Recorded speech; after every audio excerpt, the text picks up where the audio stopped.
These are peas, right? Yeah, we're gonna be taking those out today.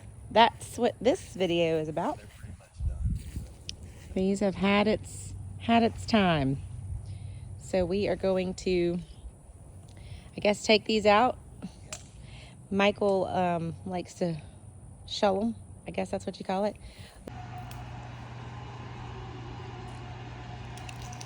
What you got in your hands, Michael? They're a butter bean, like a bush butter bean that was growing in there. And I like them, but I don't like harvesting them because they form at the bottom up to the top of the plant, and they're kind of hard to harvest. So I usually just let them get full size, and then we'll cut the vines out. All right, so that's what you just did. You just cut those out? Yeah, like cut them off even, and then you can see all the butterbean pods on there. Let's see that hat.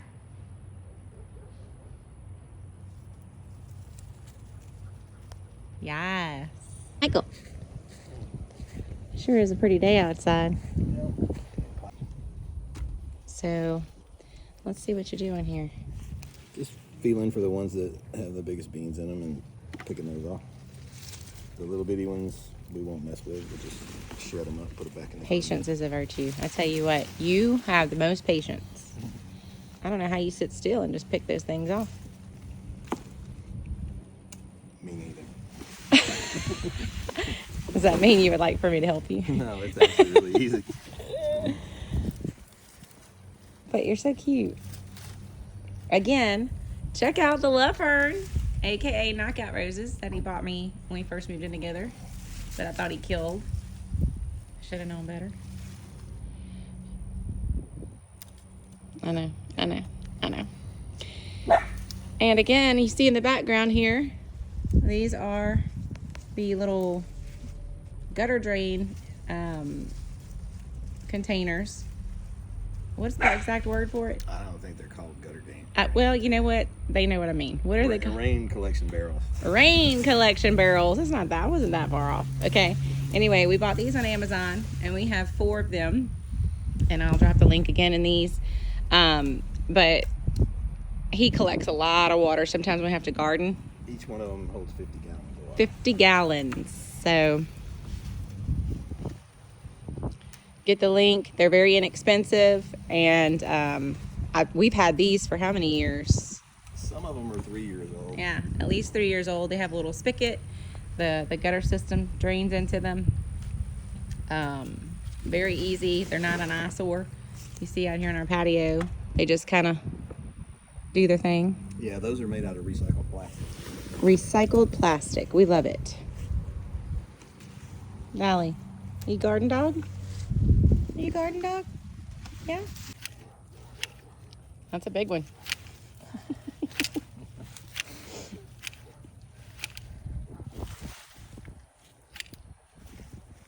You must work out. Yeah, we want to leave all this material in the ground if we can, the roots and everything. Clear spot right next to the seed down here. You're doing a great job. Thanks.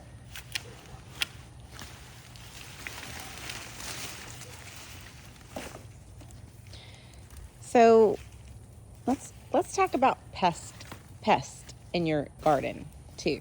All right. Look at that. Look at that. What's that bug? That orange one? Are you gonna grab it with your fingers? Yeah.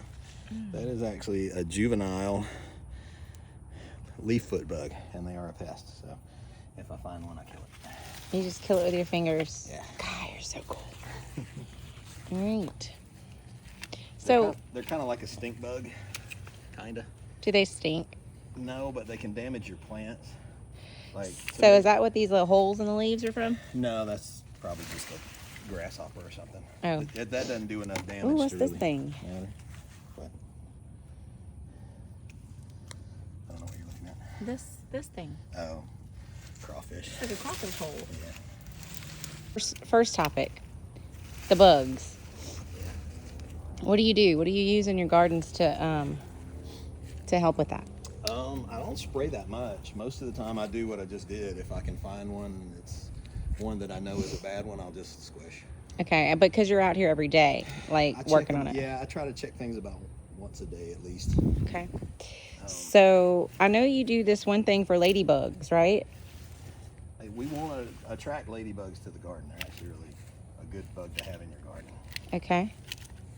But what is that other thing, little rings you used to put on them? It's a pheromone attractant that you can buy that it puts out a scent that attracts them to come in. Okay. And once they come into your garden, they'll breed in your garden, and year after year, they'll just keep coming back. So ladybugs are good. Yeah, they and their little, it's like a nymph, the juvenile form of that bug. They eat a lot of other, like aphids and bugs that are bad for your garden, things that damage the garden. Okay. You buy that on Amazon? The rings you can, yeah. They're like, okay, we'll drop those in the link too. I think a pack is like $10. Okay. Yeah, they just kind of attach to the stems. But you don't really use any like pesticide. No, I don't use anything chemical. If I use a spray, it'll be something like BT or spinosad or something that's organic. But you don't have to spray that much if you'll keep up with it. What are those two things? They're all organic? Yeah. And where do you get those? Same place. Okay. We'll have to drop all the links to these things just to help you guys. So back to the other topic that I was gonna double topic you on. Okay. What made you decide that you wanted to garden? Like, where did the love and the passion for this come from? When I was a teenager, we moved back to the little town that my parents were both from, and my grandparents lived there. And my granddaddy always had a really big garden. He did it differently. He had an in-ground garden at their house, but it was really big. They had fruit trees and all of that. And I would go help him with, like the physical parts of it. But I kind of got interested in it, working with him. And then quit doing it for a long time. And then when I had my own house, I just started messing around with it. It's just one of those things, the more you do it, the bigger it becomes. Do you guys have any questions about any particular things that you would like to just get some information? Drop them in the comments and let Michael know, and he'll give you his perspective. We're lucky here. It's warm most of the year, so we can pretty well grow something. Is that why you love living in Louisiana? Or is it me? It's me. Definitely, yeah. Okay, got it. But the southern part of the states is just really good for growing stuff, Yeah, not me fishing for a compliment. Gardening tip. If you're interested, just get started. Just start. Just begin. I would suggest starting on a small scale first, just so you can kind of get the feel for it. And then if you decide it's not for you, you don't have a whole lot of money invested in it. You're not going to have everything that you see other people using immediately, but you really don't need that. A couple of these, you probably could even start with just one. It's a neat way to get started. Because all of this stuff, you're kind of doing the same things over and over again, even if it's a different kind of plant. But if somebody was going to get started right now and they were going to plant something in one of these beds, what would be your first thing to plant this time of year? Right now? Yeah. Probably something like turnips or some kind of green. They don't mind the cold, and it's going to be cooling off. Okay. You wouldn't want to try to grow anything like a tomato or a pepper or something like that. They just don't do very well in the cold weather. And what source could they go to really understand what time of year to like? There's tons of stuff online. I think there's apps out there too. There are. Kind of cool. You would want to know. Okay, the way the USDA does it, they divide the country into what they call growing zones, and you can look up, like if you're looking online for plants or for seeds, the description on those will tell you which zones they grow well in and what time of the year. If you look on the back of a seed packet, it'll usually have a US map on it, and it's color coded, and it'll tell you what month of the year that you can grow that in your area. All right. But yeah, it just as a general rule, you have winter crops and you have warm weather crops. Winter crops for us are not necessarily the same thing they are for somebody in Alaska, but climate and where you're located and those zones that you're talking about, and then looking at the seed packs and making sure that those match the zones that you're in for the time of year is sure, the most and important. like I said, you're going to always have, years where things just don't do real well. I mean, like, you can't control the weather. Like this year for us, I know you said those cabbages look really good. Normally we grow really, really good cabbage. This year, they're not doing very well. I've had to take several of them out because the weather has been so warm. And they don't grow real well in the warm, and the bugs get to them pretty bad when it's warm. But things like the tomatoes, normally by now, those would have played out. I wouldn't be getting any more tomatoes. But because it's been so warm, we're going to get another crop of tomatoes for the fall. So it's a trade-off. Like the year that one thing doesn't do well, usually something else benefits from it.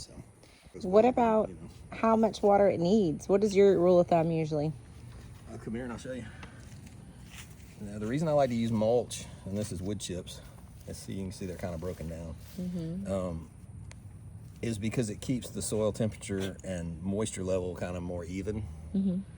It'll keep it from evaporating so fast. But you see how this soil, and you could, if you were here and you could feel it, you can tell it almost feels cool. That means there's moisture in it. Okay. But one of the quick ways to do it is stick, like if you have plants growing, you can stick your finger in the ground. Okay. And if you get down to the length of your finger and it's cool in there and it feels damp, then it's probably wet enough. Okay. But one of the ways that a lot of people do it is they'll take a handful of their soil and they'll squeeze it like that. You don't want water to run out of it. And you see how it like clumps? See how it stays in a clump? But watch this. See? It immediately breaks. So That's that means it drains. just about perfect. Okay. Well, nice little lessons there for Gardening 101. Pretty simple. Thanks, Michael. Sure.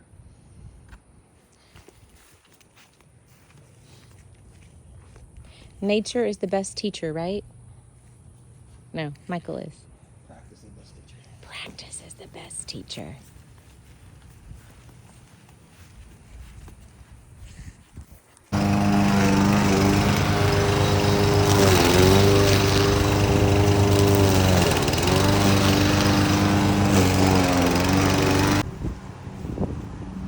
Careful with them ants. Too late. They already got me anyway. So that's what it looks like. It just dumps it in. Smells like a smoothie. Like a lemongrass smoothie. Michael, what are we doing? Turnips. Okay. You're turning it up. Turnips. You hear that about Dolly? She says, I'm always turned up, Mama. Give me your hand, I'll show you how little these seeds are. It's super tiny. Oh, wow. Just kind of sprinkle Let's see the bag. Where'd you get those seeds from? Amazon. I think I ordered these from Amazon. Oh. We'll have to drop a link. It's a real common turnip type. It's I didn't know there were that many varieties. they call it a purple top white globe. Oh, a purple top white globe. It's like the Sounds most exciting. common generic turnip. Okay. And after you sprinkle these things on here, We'll cover them up with some dirt. The biggest thing with these is don't plant them very deep. that's what she said. The smaller that seed is, the less energy there is in it. If you plant them too deep, they will come up. Yeah, just cover them real lightly. It's probably because of the lean though he took. Probably. I'm leaning into it. Lean with it, rock with it. We getting turned up. Okay. Okay. And just kind of give them a little pat. That's a little pat. Just to kind A of little tappy tap. little tippy tap, little tap, Okay. little tip tip tap. Do you talk to him? Sometimes. What do you say to him? Grow. Nah, if you do this, it kind of gets the air out of there and makes them sit in the dirt a little bit better, and then we'll water them to kind of get them started. Hopefully, they usually come up pretty Okay. quick. Probably a couple of days they'll sprout. Doesn't take very long. This is one of those Where'd that dirt come from? out of a bag. Oh. This is one of those impatient gardener kind of plants because they come up really quick. You'll get a result. Like tomorrow? Probably not tomorrow, but maybe the next day. It's usually Oh. just a couple of days. They really do get turned up Sprout quick. really fast. If you were a plant, what would your name be? I don't know. Groot. Groot? Maybe. What would mine be? Chrysanthemum. What are those? Flower. Oh, okay. I guess that's cool and edgy. It is the symbol of the royal house of Japan, actually. Is it really? Oh, you're planting them over here too? We're gonna do all three of these. Okay. These The will be- symbol of the royal house of Japan. I'm yeah, gonna have to the find a imperial- picture of the one. imperial house, actually, the emperor, Japanese emperor. Oh, so Um, I'm fancy. I'm a fancy She's flower. fancy, for sure. Okay. All right, I like it. Yeah, these are gonna Prestigious. These will be tomato beds in the spring. Look at your cute little water pitcher, The watering can.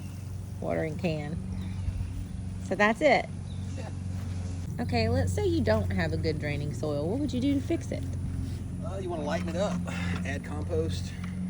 Some people will tell you to put sand in it, but I don't think that's the way to go. Okay. 'Cause Why? sand, No nutritional value? That and it packs really bad. Sand packs down pretty hard. Okay. Compost is always the best option. And your compost is like that dirt you bought from the store. You can buy it or you can make your own, but anytime you add organic matter to your soil, like any of the stuff we're putting on top, if you stirred that through it, it would lighten it up. Okay. Make it less muddy. Yeah, basically. you can add something called perlite that they put in potting soils. It's white, little white rocks. That look like Oh, I've sponges. seen those. They look You like can mix some of that. styrofoam pieces. Yeah, you can mix some of that through. It's actually a little rock. Okay. You can mix some of that through. It'll help. But compost is always going to be your best option. Okay. Michael, It's hot. I'm sweating. you're cute.